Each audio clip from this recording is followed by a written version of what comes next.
Thank you for joining me this morning. Pleasure. Wanted to talk to you. First, congratulations on your ferocity and being the most fearsome firm this year. I think that's pretty exciting. Wanted to talk to you about some of your thoughts and details about that. This is being recorded, as we indicated, and we'll be putting parts of this up on the internet viewed by clients and law firms alike. So if it's okay with you, I'd like to jump in and get started. Sure. Ready to go. Okay. So I guess from your perspective, what in your mind separates the aggressive trial attorney from the fearsome trial attorney? What is it that stands out? What separates the two?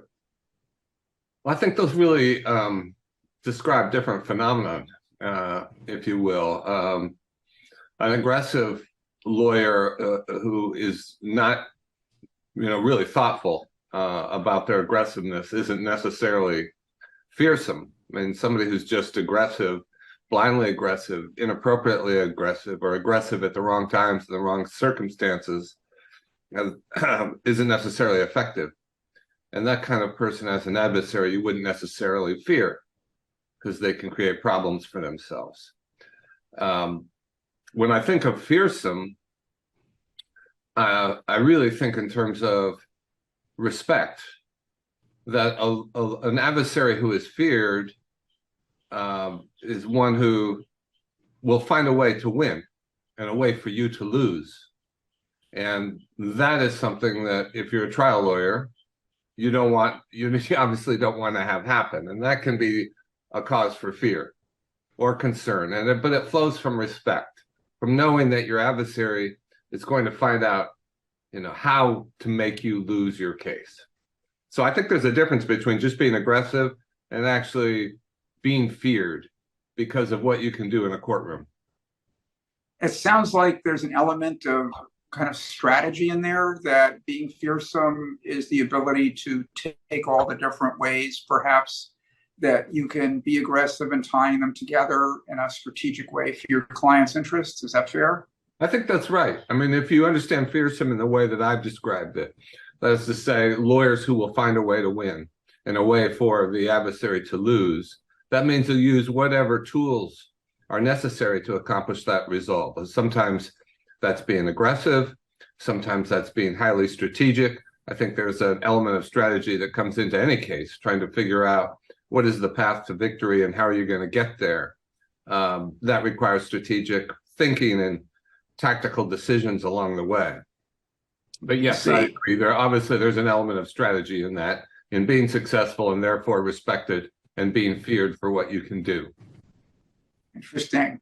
I'm curious, when we talk to clients about fearsome law firms that they see on the other side, one of the things that they particularly talk about is the fearsome firms will develop new and kind of creative interpretations either of prior decisions and precedents, or deal with issues where there are no real interpretations and precedents, that they're out there kind of blazing new ground in new and novel cases. Would you agree with that observation from clients? Well, again, if you're going to win, you have to be able to rethink things and approach things from unique and different angles for different cases. Litigations are obviously not cookie cutter. They're all very, very different. And in our firm, we tend to deal with a lot of very unique tech issues, competition, antitrust, securities issues. And often we're confronted with the problem of how to deal with precedents or to apply old law to new situations, like generational AI, for example, which raises a lot of new issues. So I think that's part of it. It's part of being strategic. It's part of finding a way to win. And how would you suggest, if a client were to say to you, so how do you develop these new interpretations? Is there a kind of way of thinking or a framework that you use, or how does that come about? Well, it's a lot of, at our firm, we're very much focused on working as teams. We think that more eyes on a problem the the higher the chance that you're going to come up with a successful path to winning the case. So we bounce ideas off each other. We're extremely collaborative at our firm. We brainstorm together. We do mock jury exercises. We try out different theories. So we try to bring a lot more brain power to trying to solve these problems and look at things in new ways. So it comes down to thinking, building on that thinking, sharing thinking, and coming up with new ways of thinking about things. Is that a reasonable? Yeah, I think that's right, Michael. It's there's much more power in having a team work on a problem and bounce ideas off each other. It's too easy to fall in love with your own ideas. You need that feedback from other people and critical thinking. And, we find that out of that sort of deliberative process, we get better results. Right. And I'm curious, is that something that's always been a part of the firm? Do all the partners know that, whenever there's a case, we sit down, we talk about it? Is that part of the firm kind of process and culture? I really think it is. I think it always has been. It's in part, maybe a little bit in part because I started this firm at a pretty early age when I knew I didn't know the answers to things. So I was always asking, I was really looking for help, to be candid. And it became second nature to me to ask people, what do you think about this? What do you think about that? Because I just, when I started, I didn't have the experience. I needed the feedback. And then I realized over time that was extremely valuable. And I think that has become very much a part of our culture. Interesting. Now speaking of kind of evolving, I'm curious, was the idea of being fearsome, was that a decision is that something kind of developed over time? How did that come about? Well, I mean, it's really as a result of your firm. I mean, we had never thought of ourselves using the word fearsome. We certainly hoped that we were respected. We've been a big believer in the idea that, look, in our world, obviously, most cases don't get tried. Most cases settle. But our experience is that, parties don't settle unless they realize it's better to take the deal on the table than to go to court and to actually try the case. And so really, the way to get the best settlements is to be able to convincingly persuade the other side that if they don't take the best settlement that's on the table or meet the demand or make an offer, that they're going to lose in the courtroom, that they're going to be concerned about that. They'll be afraid of that result. So the best way to get the best settlements, which is how most cases are resolved, are to convincingly prepare for trial. And that's what we try to do. Okay. And you make sure the other side knows that you're doing that. Absolutely. And I think they know that. They know our reputation. They can read about the cases that we try every single month, the results that we get every single month. So we have a reputation, and I think it's one that people know that we can get results in a courtroom. And let's turn the table or just take a slightly different view for a minute. How do you describe kind of what I call a client philosophy? When you look at clients and they come to you, how do you think about them? How do you manage them? How do you kind of interface and involve them, and what's their role, and what's the care and feeding of a client at Quinn Emanuel? I mean, different clients have different expectations in terms of how much that they want to be involved. I mean, a lot of times that we're reporting to a in-house lawyer, a general counsel, or a deputy general counsel who has responsibility for litigation. Sometimes we're reporting to an individual, a high net worth individual who's not a lawyer. There are different levels of expectations about how much they want to be involved. So the first rule is you've got to have very good communication. How much do they want to be involved? What do they want to see? Do they want to have a chance to comment on drafts? That sort of thing. So understand what their expectations are. Then obviously meet those expectations and communicate all the time. What you don't want to have is, surprises. No client likes a surprise. So if there's a risk in the case, you want to make sure that you've articulated that and that they know that there's a potential that on a particular motion or a particular tactic that, it may not go our way, but they need to be prepared for that. They need to understand what the risks are both ways. I mean, our approach to client relations has always been if a client will entrust us with one of their matters, our state of mind is we're going to do everything we can to win that case. Win or lose, we want the client to come away from that experience of working with us with the belief and understanding that they got the best possible representation at a fair price, and that they will want to come back and use our services again. So we're not interested in just getting one case from a client. We want to get case after case after case. So that's always been our state of mind. Right. So the idea is to develop an ongoing relationship so that cases and matters flow to the firm. Yeah, we want to develop a relationship with the client that they have no reason to want to look to go elsewhere. They know that they can get the best possible representation at a fair price from our firm. One of the biggest kind of complaints we hear from clients about working with law firms is communication, that they often don't know. We have a fair number of clients who tell us that they will find out about something after it's already been filed or a decision's been made and shared with the other side.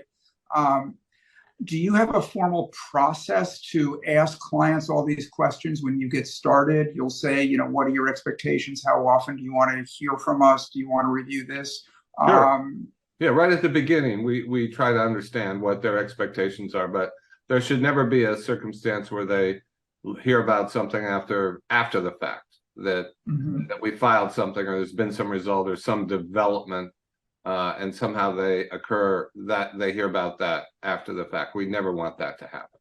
Again, right. The byword is no surprises. Right. So you build that in up front. When you during intake, you'll ask them how they want their communication, what they want to see. We will have that conversation, but in any event, there should never be surprises. Whatever. Right. We always want to keep them informed. Right. You mentioned earlier when you started the firm, you were younger. You were looking for opinions. I'm just curious, was there a defining moment in your career where you kind of said, okay, this is what clients want. This is what works. This is how it all comes together. Michael, I don't think there was, honestly. We've just kept our nose to the grindstone, doing what we do, doing litigation work, practicing, working on major disputes, complex disputes, trying to perform at the highest level. Frankly, is a very labor-intensive exercise. There are no Einsteins. It's mostly really hard work. That's what I tell younger lawyers, and I can't say there ever we ever had an epiphany. Oh, we've solved this, or this is going forward, we're going to do things in this way. That's the recipe. There is no recipe other than hard work and attention to detail. And too busy keeping your nose to the grindstone and making it happen to come up with a philosophy. So, well, I think there's a philosophy, and I think we've talked about some ideas, really in terms of the idea that any client is going to be a repeat client because they'll be so satisfied with our work, our commitment to getting absolutely the best possible result in every case, doing whatever that takes. So I do think we have an approach, and I said at the beginning, we talked a little bit about aggressiveness. I think that our default view is that aggression, keeping the other side on the back foot, probably pays off. It's better to be the instigator than to be reacting, although sometimes rope-a-dope works. But we do, I think, have an approach and a reputation that we bring to cases. Now, you had mentioned complex cases, so let me pick up on that.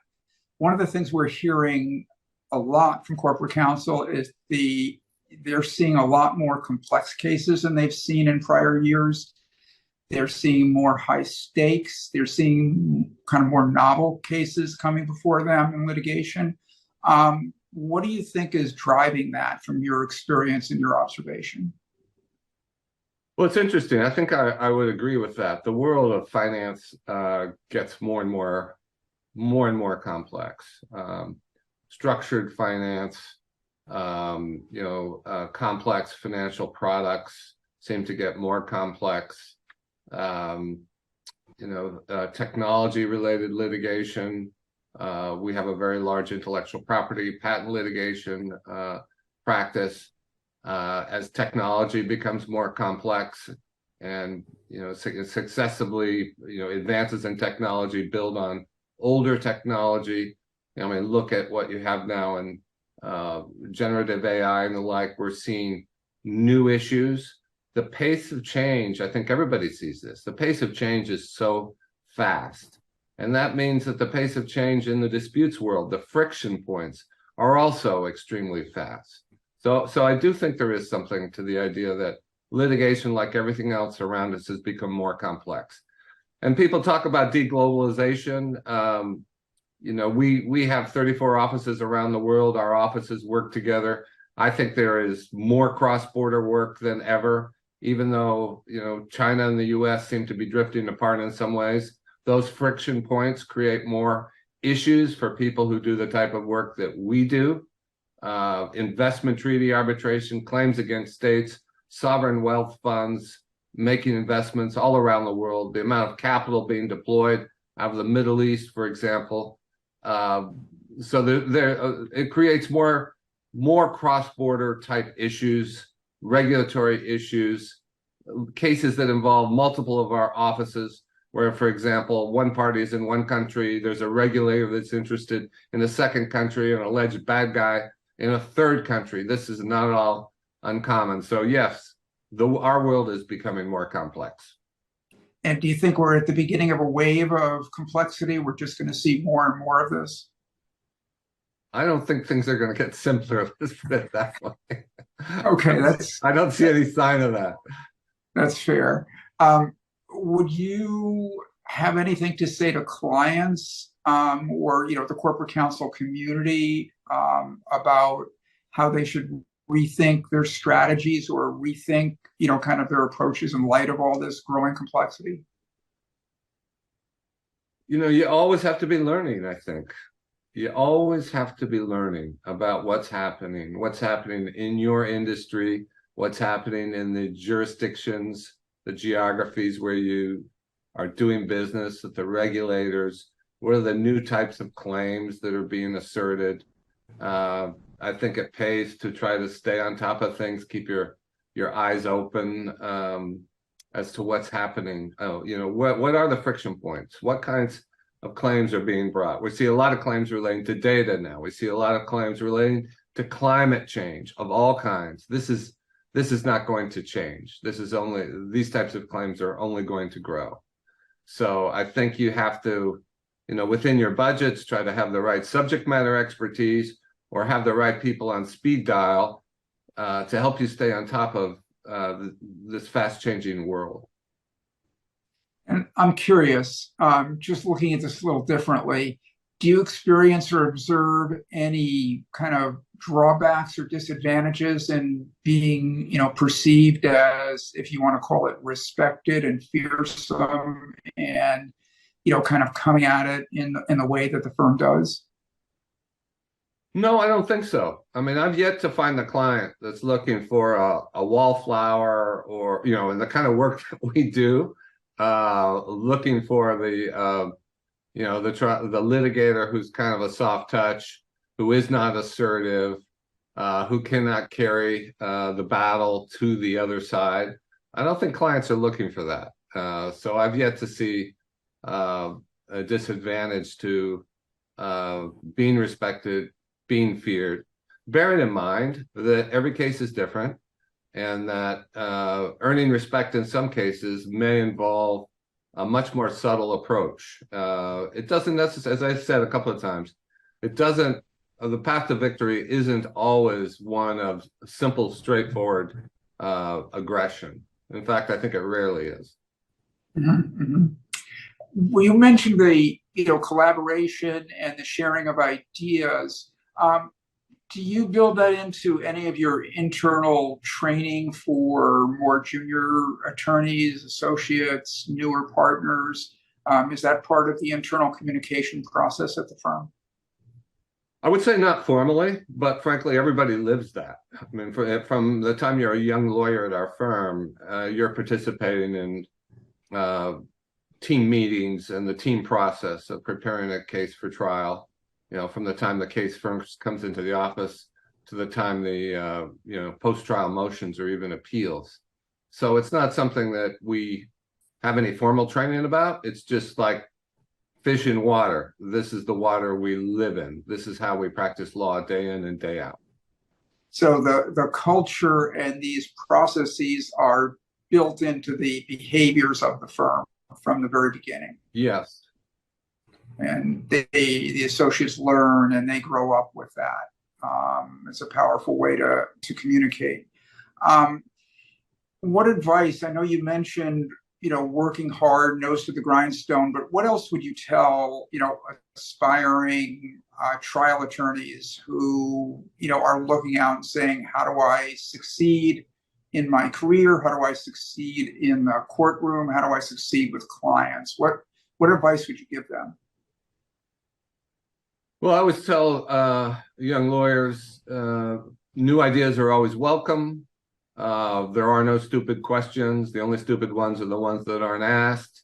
Bringing ideas to the table, participating in the decision making. Look for every opportunity you can get to get on your feet and get a speaking role. Don't be bashful about that. Ask for it. Demand it. Say this is what you want. Look for opportunities to develop your skills on your feet. The more you do it, the more comfortable you'll be. And then when you say a speaking role, is that in a courtroom or is that in any venue? Well, I'm talking mostly about being in a courtroom, but obviously Okay. it can be in an arbitration, it can be in a pitch meeting with a client, it can be in a deposition. Speak up and let people know that you're hungry for these kinds of opportunities. That's good advice. Um, we talked about the growing complexity on the client side of things and their matters. Um, are there any other key trends that you see evolving or growing over the next 3 years that clients ought to be aware of? Well, I alluded to a couple. I think everything relating to data, whether it's data breach types of claims and cases, to privacy type claims, to right of publicity type claims. We're seeing these claims being brought, even where people, companies seek to monetize information that is arguably not private anymore. It's been put out on the web, but they scrape it. They try to use name and likeness. They monetize that.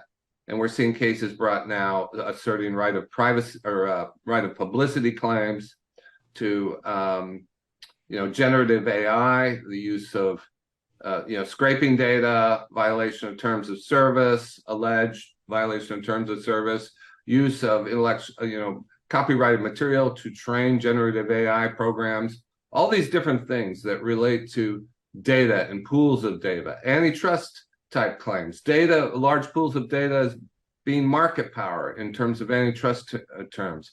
I think this is an exploding area. A second area is everything relating to climate change. Obviously greenwashing, but also climate change is affecting real estate. It's affecting construction.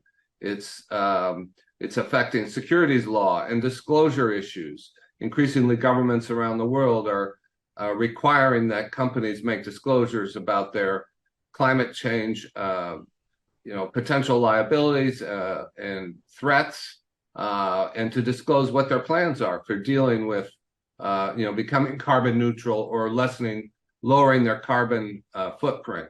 So, I mean, these are two areas where I think we've definitely seen growth in litigation, and will undoubtedly see even more.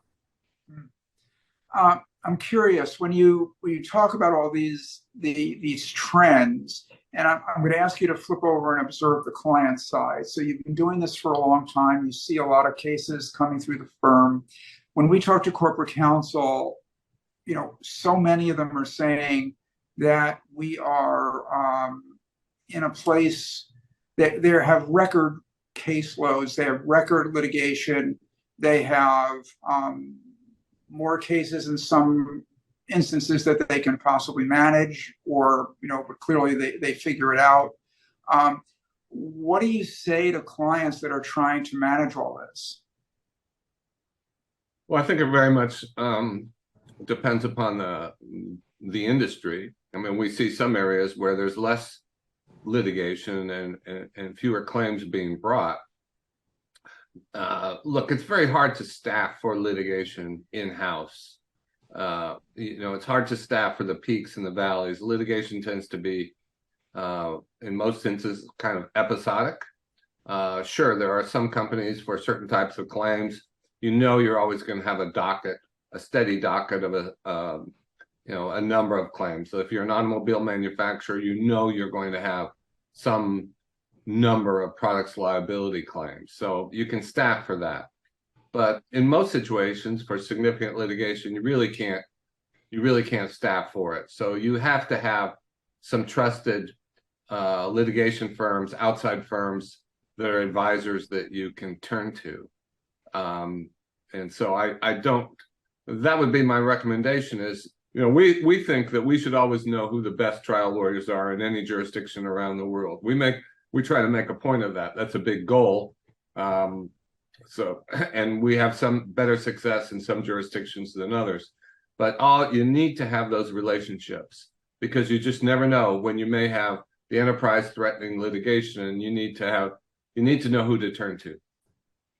And that's a good segue into my next to last question, which is you have a video up on how to pick a law firm.